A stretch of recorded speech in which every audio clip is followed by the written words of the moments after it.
जय हिंद। स्वागत है आपका लाइव टाइम्स में। मैं हूं आपके साथ संजय यादव। नरेंद्र मोदी ने आज यानी कि 10 जून को इतिहास रच दिया है। पीएम मोदी ने देश के पहले प्रधानमंत्री पंडित जवाहरलाल नेहरू को पीछे छोड़ते हुए नया रिकॉर्ड स्थापित कर दिया है। यह बड़ी खबर इस वक्त आ रही है दिल्ली के भारत मंडपम में। एनडीए की यह बड़ी बैठक इस वक्त हो रही है और इन सब के अलावा आपको बता दें कि तमाम बड़े नेता इस वक्त मौजूद हैं। पीएम मोदी की अध्यक्षता में एनडीए की बैठक इस वक्त हो रही है, शुरू हो चुकी है और जितने भी सहयोगी दल हैं उनके भी यानी पूरी एनडीए इस वक्त मौजूद है और सभी राज्यों के मुख्यमंत्री, एनडीए शासित राज्यों के और डिप्टी सीएम इस वक्त बैठक में मौजूद हैं।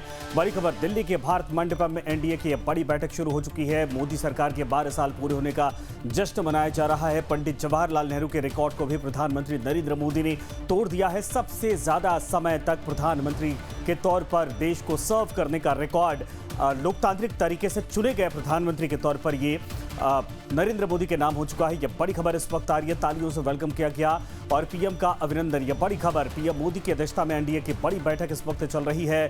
तमाम जो एनडीए यानी घटक दलों के इस वक्त मुख्यमंत्री हैं या फिर जो बीजेपी शासित राज्यों के मुख्यमंत्री हैं, सभी इस वक्त मौजूद हैं और कहा जा रहा है कि चंद्रबाबू नायडू इसमें एक प्रस्ताव लेकर आएंगे, प्रधानमंत्री को धन्यवाद प्रस्ताव, और उस पर पूरी पार्टी और एनडीए की तरफ से सहमति जताई जाएगी क्योंकि अपने आप में ये करिश्मा और ख़ास करके बहुत बड़ा रिकॉर्ड, क्योंकि एक तरह से देखा जाए तो 90 के दशक के बाद जो जोड़ तोड़ की राजनीति शुरू हुई थी, उसके बाद पहली बार ऐसा है कि स्थायी स्थिर सरकार बनी और वो भी प्रधानमंत्री नरेंद्र मोदी की एक तरह से अगुवाई में 2014 में, जो लगातार अब आगे बढ़ती जा रही है। और जो पंडित जवाहरलाल नेहरू का रिकॉर्ड अब तक था चुने हुए प्रधानमंत्री के तौर पर सबसे ज्यादा समय तक समय देश को देने का, उसको भी अब प्रधानमंत्री नरेंद्र मोदी ने क्रॉस कर लिया है। तो एनडीए की आज की बैठक में उन सभी राज्यों के मुख्यमंत्री पहुंचे जहां पर एनडीए की सरकार है और इसके अलावा बीजेपी और एनडीए के तमाम दिग्गज नेता इस मौके पर मौजूद रहेंगे। एक तरफ तो इंडिया ब्लॉक में बिखराव और हताशा का माहौल बना हुआ है, वहीं दूसरी तरफ मोदी सरकार के 12 साल पूरे होने पर एनडीए की तरफ से देशवासियों को मजबूत संदेश देने का प्रयास किया जा रहा है। और यह मौका इसलिए भी खास है क्योंकि जिस समय पीएम मोदी ने देश की सत्ता संभाली थी उस दौरान मात्र देश की 8 राज्यों में एनडीए का शासन था। आज की तारीख में भगवा मैं हो चुका है सारा देश। कुल 22 राज्यों में एनडीए का शासन है और विश्व की सबसे बड़ी पार्टी होने का दावा करने वाली बीजेपी में आंकड़ों के मुताबिक 14 करोड़ से ज्यादा प्राथमिक सदस्य हैं। पीएम मोदी के नेतृत्व में बीजेपी ने 2014 के लोकसभा चुनाव में 282, 2019 के लोकसभा चुनाव में 303 और 2024 के लोकसभा चुनाव में 240 सीटें जीती। लगातार 3 चुनाव में पीएम मोदी पार्टी का सबसे बड़ा चुनावी चेहरा भी रहे और उन्हीं की अगुवाई में तीसरी बार सरकार बनाने के बाद ये कीर्तिमान रचा गया है। देखिए, तमाम मुख्यमंत्री पहुंचे और सभी का स्वागत भी किया गया, लेकिन जिस हॉल में यह बैठक हो रही थी वहां पर प्रधानमंत्री नरेंद्र मोदी का जबरदस्त वेलकम किया गया और बीजेपी शासित राज्यों के मुख्यमंत्री, एनडीए शासित राज्यों के मुख्यमंत्री और साथ में जितने डिप्टी सीएम हैं अलग अलग राज्यों में, एनडीए शासित और बीजेपी शासित राज्यों के, वो सभी दरअसल यहां पर बुलाए गए आए हैं। और आज एक तरह से भारतीय जनता पार्टी इसको ग्रैंड सेरेमनी भी बनाने की तैयारी कर रही है क्योंकि ये कीर्तिमान है जो लगभग कुछ दशकों तक माना जा रहा था कि शायद कभी टूट पाएगा। पंडित जवाहरलाल नेहरू के सबसे ज्यादा समय तक प्रधानमंत्री के तौर पर काम करने का जो रिकॉर्ड था उसको कोई तोड़ भी पाएगा कि नहीं पाएगा, लेकिन अब आपको बता दें प्रधानमंत्री नरेंद्र मोदी उसको क्रॉस कर चुके हैं और ये कीर्तिमान अपने नाम कर चुके हैं। रजनीश हमारे साथ, हमारे सहयोगी इस वक्त जुड़ गए। रजनीश, वाकई में ये सच में बहुत बड़ी उपलब्धि है क्योंकि 90 के दशक के बाद लग नहीं रहा था देश में कभी कि इस तरीके से हालात बनेंगे कि एक सरकार बनेगी या फिर जोड़ तोड़ की राजनीति से देश ऊपर उठ पाएगा। प्रधानमंत्री ने न सिर्फ उसको तोड़ा बल्कि एक तरह से भारत में नया कीर्तिमान रच दिया है। संजय, प्रधानमंत्री ने एक नई लकीर खींची है और एक ये इतनी लंबी लकीर उन्होंने खींची पिछले 12 सालों में। आप देखिए वैश्विक स्तर पर जिस तरीके से भारत का मान बढ़ा है, अर्थव्यवस्था की दृष्टि से देखें भारत दुनिया का चौथा सबसे मजबूत देश बन गया है। वैश्विक स्तर पर आप देखिए चाहे कोई भी संगठन हो, किसी भी तरीके का संगठन हो, हर जगह भारत की पूछ है और आज की तारीख में ऐसी स्थिति है कि हर देश चाहता है भारत से बेहतर संबंध रहे। यूरोपियन यूनियन की अध्यक्षा आती हैं, वो यहाँ फ्री ट्रेड एग्रीमेंट की बात करके जाती हैं, वो एग्रीमेंट करके जाती हैं। ऑस्ट्रेलिया करता है, न्यूजीलैंड करता है। डोनाल्ड ट्रंप आप देखिए लगातार इस कोशिश में है कि भारत से संबंध कैसे बेहतर हो जाए। तो देश वो कोई सा भी हो, लेकिन कोई भी देश आज भारत को छोड़ के अलग हटने को तैयार नहीं है। व्लादिमीर पुतिन भारत आते हैं, यहाँ प्रधानमंत्री से मुलाकात करते हैं, बायलैटरल ट्रेड एग्रीमेंट पे बातचीत होती है। तो अलग अलग क्षेत्र में लगातार पिछले 12 सालों में जिस तरीके से भारत तेज गति से आगे बढ़ा है, इसकी चर्चा सभी जगह हुई है। और देश के प्रधानमंत्री नरेंद्र मोदी ने ये जो एक नई लंबी लकीर खींची है और जिस तरीके से एक रिकॉर्ड उन्होंने बनाया है 12 साल लगातार निर्वाचित प्रधानमंत्री रहने का, ये एक बड़ा रिकॉर्ड है और इसकी चर्चा भी हो रही है। आज सुबह से ही इस पर तमाम चर्चाएं भी हो रही हैं। जगह जगह पर आप देखिए जो बीजेपी के अग्रणी नेता हैं वो मंदिरों में जा रहे हैं, प्रधानमंत्री के लिए कामना कर रहे हैं, उज्जवल भविष्य की कामना, देश की, प्रधानमंत्री की। पार्टी के राष्ट्रीय अध्यक्ष नितिन नवीन झंडेवालान मंदिर पहुंचे, वहां उन्होंने प्रार्थना की। कुछ जो मंत्री थे वो प्राचीन हनुमान मंदिर है कराट प्लेस, वहां पहुंचे। और सिर्फ इस स्तर पर नहीं, मंडल स्तर तक हर जिले में अलग अलग जगह पर ये कार्यक्रम किए जा रहे हैं। और आज जो भारत मंडपम में अभी कार्यक्रम शुरू हो रहा है उसमें आप देखिए तमाम जो अलायंस पार्टनर्स हैं वो वहाँ पर मौजूद होंगे, कोलिशन पार्टनर्स, तो कैबिनेट मिनिस्टर्स मौजूद होंगे, सांसद मौजूद होंगे। तो ये बड़ा मौका है और बीजेपी इसे चाहती है कि इसी तरीके से पूरे देश में एक मैसेज जाए, और न सिर्फ देश में पूरे विश्व में, कि किस तरीके का प्रधानमंत्री का कार्यकाल रहा है। लेकिन हाँ संजय, इस पर राजनीति भी शुरू हो गई। विपक्ष अपने तरीके से इसका आकलन कर रहा है, कांग्रेस अपने तरीके से इसका आकलन कर रही है। वो बता रही है कि पंडित जवाहरलाल नेहरू ने अपने कार्यकाल में क्या किया था और कैसे उनका कार्यकाल बेहतर रहा था। बीजेपी के नेता ये बताना चाह रहे हैं कि पिछले 12 वर्षों में हमने क्या किया है और कैसे 12 वर्षों का कार्यकाल जो था वो पहले के प्रधानमंत्री के तमाम कार्यकाल से बेहतर था। तो अभी ये चलेगा कि हर कोई क्रेडिट अपने अपने अनुसार भारत के लोगों के मन में कैसे जगह बने और कैसे अपने कार्यकाल को बेहतर बनाया जाए। लेकिन ये जो रिकॉर्ड बना है ये अपने आप में एक अलग और खास रिकॉर्ड है और इसमें कोई क्रेडिट की लड़ाई नहीं है। ये नंबर्स हैं, आप देखिए इतने दिन तक लगातार प्रधानमंत्री रहना, ये नंबर्स हैं। वो नंबर्स का रिकॉर्ड प्रधानमंत्री नरेंद्र मोदी ने बनाया है। अब इसकी समीक्षा, आकलन, इसकी विवेचना अपने तरीके से लोग करेंगे। जो कोलिशन पार्टनर्स हैं, जो बीजेपी समर्थक लोग हैं, वो अपने तरीके से प्रधानमंत्री के कार्यकाल को देखेंगे। जो विरोधी हैं वो अपने तरीके से इसका आकलन कर रहे होंगे, लेकिन इस पर चर्चा अभी चलेगी। जी नहीं, बिल्कुल सही कहा आपने। लेकिन दिलचस्प ये है कि देखिए बीजेपी शासित राज्यों के मुख्यमंत्री तो यहाँ पर पहुंचे हैं, एनडीए जो सहयोगी दल हैं उनके भी मुख्यमंत्री पहुंचे, और खबर ये भी है कि चंद्रबाबू नायडू की तरफ से सबसे पहले प्रस्ताव लाया जाएगा। ये एक तरह से कहा जाए घटक दलों की भी स्वीकार्यता प्रधानमंत्री को लेकर, उनके चेहरे को लेकर कहा जाए कि बेझिझक भरोसा है। देखिए संजय, इस बार जो चुनावी नतीजे आए थे उसके बाद जिस तरीके की परिस्थिति बनी थी, बहुत सारे सवाल उठने शुरू हुए थे। लेकिन अब जो पिक्चर बीजेपी प्रेजेंट कर रही है उसमें यह है कि देखिए कोलिशन पार्टनर्स जो हैं वो आगे बढ़ के प्रधानमंत्री का नेतृत्व स्वीकार कर रहे हैं। और यही कारण है कि वो नीतीश कुमार हो या चंद्रबाबू नायडू हो, उन्होंने होल हार्टेडली इस गवर्नमेंट को सपोर्ट भी किया है और आगे भी कैसे सरकार चलते रहे। और यही कारण है कि आज भी जब प्रधानमंत्री को बधाई सम्मान देने की बात है तो चर्चा है कि टीडीपी की ओर से प्रस्ताव लाया जाएगा। तो ये जो एक्सेप्टेंस है, वही मैं कह रहा था कि across border acceptance, across party acceptance, across nation acceptance, ये प्रधानमंत्री की जो एक्सेप्टेंस है ये उनको कहीं ना कहीं अलग खड़ा करती है। और इसलिए चर्चाएं भी बहुत तेज होती है कि किस तरीके से प्रधानमंत्री ने अपने कोलिशन पार्टनर्स को एक जो सम्मान देने की बात होती है, उन्हें प्रॉपर एक उचित स्थान देने की बात होती है, वो हमेशा उन्हें मिलता रहा है। और राजनीति वैसे ही चलती है, म्यूचुअल रिस्पेक्ट से चलती है। आप अपने पार्टनर्स को बड़ी बाती होने के बावजूद भी अगर आप अपने पार्टनर्स को वो उचित सम्मान, उचित स्थान दे रहे हैं तो वो आपको उसी तरीके से रिवर्ट करते हैं, उसी तरह से रिस्पेक्ट करते हैं। और वैसे ही यहाँ भी सब कुछ हो रहा है। प्रधानमंत्री नरेंद्र मोदी ने 12 वर्षों का जो कार्यकाल पूरा किया है और अब रिकॉर्ड बनाकर आगे की ओर बढ़ रहे हैं, इसमें उनके कोलिशन पार्टनर्स का भी एक योगदान रहा है। एनडीए की सरकार रही है, प्रधानमंत्री के नेतृत्व में सरकार चाहिए, और कोलिशन पार्टनर्स जो उनके रहे हैं, जितनी पार्टियां रही हैं, वो सभी पार्टियों ने पूर्ण समर्थन दिया है, पूर्ण निष्ठा अपनी दिखाई है उन्होंने प्रधानमंत्री में, और उसी ताकत के साथ प्रधानमंत्री ने पूरे देश को आगे बढ़ाने का काम किया है। जी बिल्कुल सही आपने कहा, बहुत बड़ी लकीर प्रधानमंत्री ने खींची है। हालांकि अब तक जब भी तुलना पंडित जवाहरलाल नेहरू और नरेंद्र मोदी की होती थी, कांग्रेस कहते थे कि नेहरू बहुत ऊपर है और वहां तक पहुंचना बड़ा मुश्किल है। और बीजेपी ने तो बाकायदा वो एक तरह से वीडियो भी जारी किया था जिसमें मणिशंकर अय्यर का 2014 से पहले का वो बयान था कि कभी प्रधानमंत्री नहीं बन पाएंगे। लेकिन वो देखते देखते 12 साल हो गया। ये जाहिर सी बात है कि देश में बहुत बड़ा परिवर्तन हुआ है। कुछ बड़े फैसले जिनको लेकर वो माइलस्टोन हैं, जिनको बहुत पहले हो जाना चाहिए था, वो प्रधानमंत्री के कार्यकाल में हुआ।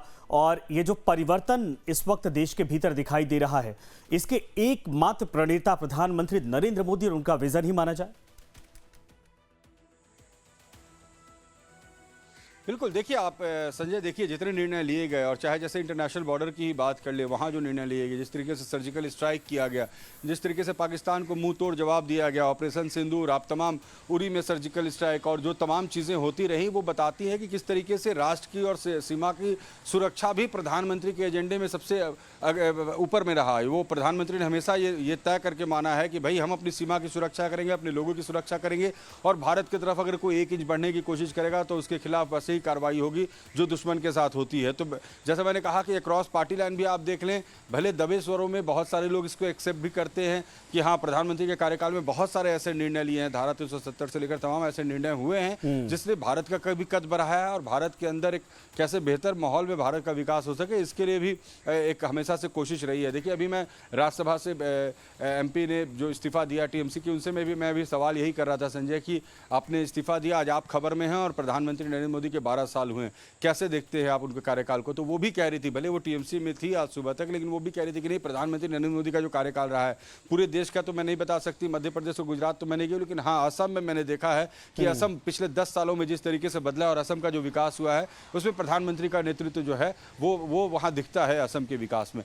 तो ये बातें हैं कि अक्रॉस पार्टी लाइन, अब लोग पार्टी छोड़ने के बाद ये बात बोलते हैं, लेकिन सबके अंदर ये बातें रहती है कि जिस तरीके का बदलाव देखने को मिला और सबसे निचले पायदान पे खड़ा हुआ व्यक्ति समाज में जो है, जो आर्थिक रूप से कमजोर है, उनको सबल बनाने का जो प्रयास हुआ है वो सराहनीय है। क्योंकि उन लोगों तक कैसे साफ जल पहुँचे, उनको तमाम योजनाओं का लाभ पहुँचे, उनको रोजगार मिल सके, चाहे वो कौशल विकास की बात हो या एंटरप्रेन्योर डेवलप करने की बात हो, युवाओं को एक जगह देने की बात हो। अभी दिल्ली में AI समिट हुआ, आप देखिए आर्टिफिशियल इंटेलिजेंस के क्षेत्र में जिस तरीके से भारत आगे बढ़ रहा है और दूसरे देशों के साथ आर्टिफिशियल इंटेलिजेंस से लेकर सेमीकंडक्टर और इन तमाम क्षेत्रों में जो बायलैटरल एग्रीमेंट्स किए जा रहे हैं, इससे ये लगता है कि भारत अब सिर्फ ऐसा नहीं है कि किसी एक क्षेत्र तक सीमित है। आप साइंस टेक्नोलॉजी की बात कर लीजिए, आप स्पेस सेंटर्स की बात कर लीजिए, आप आज डिफेंस सेक्टर्स में आप देख लीजिए भारत की कितनी मजबूत स्थिति है। तो ये बताता है कि भारत का जो चहुमुखी विकास है उसमें इस नेतृत्व का सबसे बड़ा योगदान है। योगदान रहा। हालांकि पंडित जवाहरलाल नेहरू के नाम एक और रिकॉर्ड है, चूंकि वो 17 सालों तक लगभग प्रधानमंत्री के तौर पर देश को सर्व करते रहे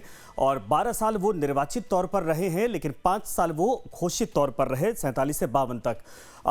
बीजेपी के नेताओं का कहना है कि समय एक तरह से भरोसा इस तरीके से प्रधानमंत्री के ऊपर कि वो भी क्रॉस कर जाएंगे प्रधानमंत्री नरेंद्र मोदी। इसी टेन्योर को अगर रजनीश देखा जाए तो चूंकि 2 साल हुआ है, 3 साल तो यही है, अगली बार अगर बीजेपी वाकई में इसी तरीके से परफॉर्म करती है तो शायद वो जो कीर्तिमान होगा वो आने वाले वक्त में कई दशकों बाद ही कोई अगर मिरेकल होता है तो टूटेगा, वरना सबसे बड़ी लकीर होगी वो। बिल्कुल संजय, हु नोज कि भविष्य में क्या होगा। हो सकता है फिर 29 में अगर गवर्नमेंट रिपीट कर जाए और प्रधानमंत्री नरेंद्र मोदी फिर से बने तो वो रिकॉर्ड भी टूट जाए। तो अभी तो वक्त है, अभी तो 2 साल का ही वक्त गुजरा है, अभी 3 साल इस कार्यकाल में है, तो वो वक्त है, अभी 5 साल का वक्त लगेगा जब वो जो लकीर है उस लकीर को पार करने में। लेकिन हाँ, फिलहाल अगर बतौर निर्वाचित प्रधानमंत्री आप देखें तो प्रधानमंत्री नरेंद्र मोदी ने वो रिकॉर्ड तोड़ा है। अब इसकी जैसा मैंने कहा कि इसकी समीक्षा, इसकी एनालिसिस, इस पर जो इसका आकलन अपने अपने तरीके से किया जाएगा और ये कुछ दिनों तक चलेगा कि कैसे पंडित जवाहरलाल नेहरू के समय, अब कांग्रेस कह रही है कि इंजीनियरिंग के क्षेत्र में, मेडिकल के क्षेत्र में जो आप इंस्टीट्यूशंस देखते हैं देश में, उसको मजबूत करने का काम, और उन्होंने उसकी शुरुआत की। जो आप जितने प्रीमियर इंस्टीट्यूट्स हैं मेडिकल और इंजीनियरिंग के, राजीव गांधी के समय कंप्यूटर क्रांति लाया गया और कंप्यूटर में हम आगे बढ़े। लेकिन बीजेपी कहती है कि प्रधानमंत्री नरेंद्र मोदी ने जो पिछले 12 वर्षों में किया है वो कोई नहीं कर पाया, क्योंकि हमने वैश्विक स्तर पर जो अपनी स्वीकार्यता बढ़ाई है और जिस तरीके से GDP ग्रोथ 7.5% के ऊपर का रह रहा है भारत का, वो स्वीकार्यता देश विश्व भर में जो भारत की बड़ी है, 30 से ज्यादा देशों ने प्रधानमंत्री नरेंद्र मोदी को सम्मानित किया है, 34 या 35 देशों में। तो ये जो सम्मान बढ़ा है इसमें प्रधानमंत्री के साथ साथ पूरे देश का सर ऊंचा हुआ है, ऐसा पहले कभी नहीं हुआ। और भारत जिस तरीके से हर क्षेत्र में आगे बढ़ रहा है ऐसा पहले कभी नहीं हुआ। तो अपने अपने तरीके से, जैसे मैंने कहा कि हर कोई अपने अपने तरीके से विवेचना करेगा इस पूरे उनके कार्यकाल का, और शायद प्रधानमंत्री भी चाहेंगे कि उनके इस कार्यकाल की चर्चा हो और लोग इसके पॉजिटिव्स और निगेटिव्स, प्रॉज एंड कॉन्स दोनों पर चर्चा करें, ताकि तब, क्योंकि प्रधानमंत्री ये हमेशा से वो सुधार भी उनकी एक ये नीति रही है कि कैसे सुधार करके बेहतर योजनाओं को लोगों के बीच लाया जाए और कैसे ऐसे नीतिगत फैसले लिए जाए जो लोगों के लिए फायदेमंद रहें। तो बिल्कुल चर्चा होते रहेगी, लेकिन ये बहुत बड़ा दिन है और बीजेपी इस बड़े दिन को और काफ़ी प्रखर रूप से आगे बढ़ाना भी चाहती है, और काफ़ी मुखर होकर उनके नेता आज सभी जगह अभिभाषण भी कर रहे हैं और अपने भाषण में इस बात की चर्चा भी कर रहे हैं कि प्रधानमंत्री का कार्यकाल कैसा रहा है। है पिछले 12 वर्षों में। तो ये चर्चाएं आगे भी चलती रहेंगी, लेकिन हाँ अब ये रिकॉर्ड ये आगे बढ़ चला है। मतलब निर्वाचित प्रधानमंत्री के रूप में आज से जो दिन की काउंटिंग वो बिल्कुल सही बात है। सबसे बड़ा नाम जो पंडित जवाहरलाल नेहरू का था, उससे भी आगे प्रधानमंत्री निकल चुके हैं। 145 करोड़ भारतवासियों की सेवा यानी प्रधानमंत्री नरेंद्र मोदी के 12 साल पूरे करने पर सीएम योगी ने एक चिट्ठी लिखी है। 145 करोड़ भारतवासियों की सेवा, सुरक्षा और समृद्धि के लिए सतत समर्पित अमृतकाल के सारथी आदरणीय प्रधानमंत्री श्री नरेंद्र मोदी जी को भारत के इतिहास में सबसे लंबी अवधि तक निर्वाचित प्रधानमंत्री के रूप में सेवा देने वाले जननेता बनने पर हार्दिक बधाई। भारतीय लोकतंत्र का ये अभूतपूर्व कीर्तिमान संपूर्ण देशवासियों के विश्वास, स्नेह और आशीर्वाद की सामूहिक अभिव्यक्ति है। इतिहास में ऐसे अवसर विरले ही दिखते हैं जब कोई नेतृत्व केवल सरकार का नहीं बल्कि एक युग की चेतना का प्रतीक बन जाता है। ये सम्मान उसी तप, त्याग, दूरदृष्टि और राष्ट्र निष्ठा का अभिनंदन है जिसने करोड़ों देशवासियों को विकसित भारत के स्वप्न से जोड़ा है। राष्ट्र सेवा को समर्पित आपकी ये अविराम साधना भारत की प्रगति, प्रतिष्ठा और पराक्रम की नई गाथाएं लिखती रहे, यही मंगल कामना है। तो मोदी सरकार के 12 साल पूरे होने पर सीएम योगी ने पीएम मोदी को चिट्ठी लिखी। यह बड़ी खबर इस वक्त आ रही है। सीएम योगी ने प्रधानमंत्री नरेंद्र मोदी के 12 वर्ष के सफल कार्यकाल की शुभकामनाएं दी हैं। चिट्ठी में राष्ट्र सेवा, सुशासन और जन कल्याण को समर्पित 12 वर्षों की उपलब्धियों का उल्लेख है। पीएम मोदी के नेतृत्व में उत्तर प्रदेश आस्था और अर्थव्यवस्था का संगम बनकर उभरा। सीएम ने चिट्ठी में अयोध्या में श्री राम जन्मभूमि पर रामलला के विराजमान होने का उल्लेख किया है और सीएम ने काशी विश्वनाथ धाम के पुनरुद्धार के ऐतिहासिक उपलब्धि इसको बताया। पीएम का मूल मंत्र सबका साथ, सबका विकास, सबका विश्वास, सबका प्रयास, विकास का आधार, ये भी सीएम ने लिखा है। और बीते 12 वर्षों में भारत को नई दिशा, नई गति और नया विश्वास मिला है। यूपी में मिशन रोजगार के तहत 9 लाख से अधिक युवाओं को सरकारी सेवाओं में नियुक्ति दी गई है। कौशल विकास कार्यक्रमों से 25 लाख युवाओं को उद्योगों की ज़रूरतों के अनुरूप प्रशिक्षण और प्लेसमेंट दिया गया है। और एमएसएमई, ओडीओपी और स्टार्टअप योजनाओं से 3 करोड़ से अधिक रोजगार एवं स्वरोजगार अवसर सृजित किए गए, सीएम ने यह भी कहा। इसके अलावा दिल्ली मेरठ आरआरटीसी एक्सप्रेसवे और डेडिकेटेड फ्रेट कॉरिडोर से यूपी की कनेक्टिविटी को नई पहचान मिली है। सीएम ने अपने पत्र में ये मेंशन किया है।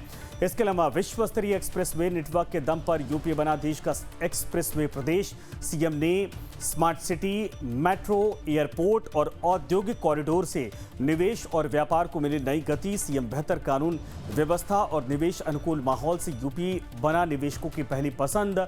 और ये भी मुख्यमंत्री ने कहा है 2017 की तुलना में यूपी में अर्थव्यवस्था लगभग 3 गुनी हो चुकी है। प्रति व्यक्ति आय में लगभग 3 गुना वृद्धि हुई और बेरोजगारी दर 18% से घटकर करीब 3% पर पहुंच गई है।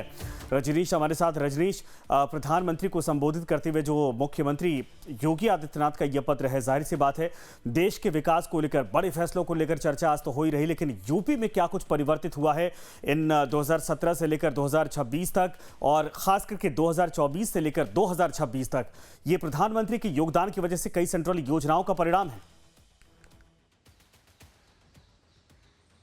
इसमें कोई दो मत नहीं है संजय कि देखिए जिस तरीके का विकास, जैसा अभी मैं वही बात मैं आपको बता रहा था कि जन जन में जिस तरीके का विकास पहुंचा है, योजनाओं की जो गति देखने को मिली और जिस तरीके से डाउन द लाइन आप देखिए किसी भी कस्बे में, किसी भी मंडल में, किसी भी शहर में जिस तरीके का विकास उत्तर प्रदेश में भी हुआ। उत्तर प्रदेश के मुख्यमंत्री ने चर्चा की अपने खत में, उन्होंने तो तमाम चर्चाएं की हैं, उसमें उन्होंने चर्चा प्रधानमंत्री के नेतृत्व की है। उत्तर प्रदेश का नेतृत्व करते हुए मुख्यमंत्री योगी आदित्यनाथ को जो प्रधानमंत्री का मार्गदर्शन मिला और जो साथ मिला, उसके कारण उत्तर प्रदेश बहुत तेजी से आगे बढ़ा और 2017 के बाद से जो विकास की धारा उत्तर प्रदेश में बही और जिस तरीके से हमने वहाँ पर तब्दीलियाँ देखी हैं, चाहे सड़क के मामले में हो, परिवहन के मामले में हो, इंफ्रास्ट्रक्चर के मामले में हो, उद्योग के मामले में हो, जन कल्याणकारी योजनाओं के मामले में हो, इससे ऐसा लगता है कि डबल इंजन की सरकार ने उत्तर प्रदेश को एक नया रूप दिया है। और वहाँ जो मुख्यमंत्री योगी आदित्यनाथ का नेतृत्व और उसके पर मार्गदर्शन प्रधानमंत्री का मिलना और मुख्यमंत्री योगी आदित्यनाथ ने भी चर्चा उसी तरह की अपने खत में कि उन्होंने उनको धन्यवाद भी कहा है कि देखिए आपको मैं मंगल कामना तो देता ही हूँ, शुभकामना देता हूँ और साथ ही ये बताना भी चाहता हूँ कि किस तरीके से उत्तर प्रदेश ने विकास किया है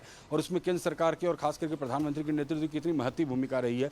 तो ये बहुत खास बात है कि किस तरीके से अलग अलग राज्यों के जो मुख्यमंत्री हैं वो अपना खत लिखकर मुख्यमंत्री अपने खत के जरिए प्रधानमंत्री को एक शुभकामना भी देना चाहते हैं और उनके प्रति उनका एक थैंकफुल जेस्चर भी है कि जिस तरीके से उनका प्रदेश का विकास हुआ और उत्तर प्रदेश का जैसा विकास हुआ। और मुख्यमंत्री योगी आदित्यनाथ ने खत में जिस तरीके से मेंशन किया और एक लंबा खत उन्होंने जो लिखा है और खत में जिन बातों का विवरण है उससे ये साफ है बिल्कुल संजय कि प्रधानमंत्री का जो मार्गदर्शन मिला है और जिस तरीके का सपोर्ट मिला है उसने उत्तर प्रदेश को एक नई गति दी है। जी बिल्कुल सही आपने कहा। डबल इंजन सरकार का फायदा तो जिन राज्यों में भी सरकारें रही हैं हर जगह मिला है, लेकिन यूपी ने अभूतपूर्व एक परिवर्तन किया। एक तो एनसीआर के करीब होने के नाते, दूसरा अगर कहा जाए कि हाईवेज एक्सप्रेसवे को लेकर जो प्रधानमंत्री का विजन रहा, मुख्यमंत्री ने जमीन पर उसको उतारने की कोशिश की है। और ये दोनों सरकारों की मिलीजुली एक साझा तौर पर सहमति का ही यह परिणाम है।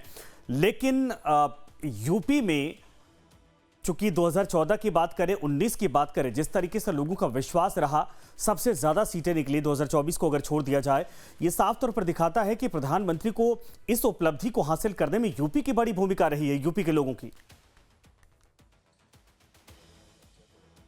बिल्कुल, देखिए उत्तर प्रदेश भारत का दिल कहा जाता है, एक बड़ा राज्य है और बिल्कुल यहाँ पर कहते हैं यहाँ से तय होती है दिल्ली का जो रास्ता है, उत्तर प्रदेश से होकर गुजरता है। यानी देश के दिल तक पहुँचना है तो आपको उत्तर प्रदेश के रास्ते से होकर गुजरना पड़ेगा। और उत्तर प्रदेश के लोगों ने हमेशा से प्रधानमंत्री नरेंद्र मोदी के नेतृत्व में विश्वास जताया है। और अब जब मुख्यमंत्री योगी आदित्य जब से वहाँ मुख्यमंत्री हैं, तो जिस तरीके का काम वहाँ पर हो रहा है, लोगों का विश्वास और ज़्यादा बढ़ा है।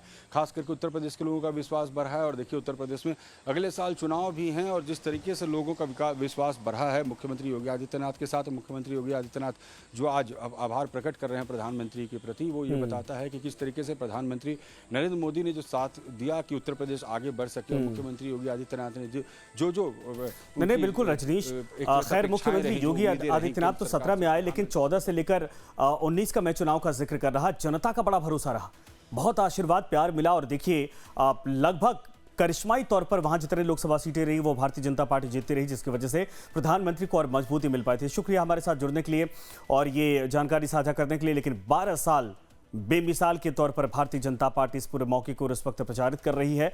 नया कीर्तिमान बना है और आगे तमाम जो यूनाइटेड पार्टियां हैं उनको साथ लेकर चलकर एक नए कीर्तिमान की तरफ बढ़ने की दिशा में बीजेपी की अब कोशिश आगे भी रहेगी।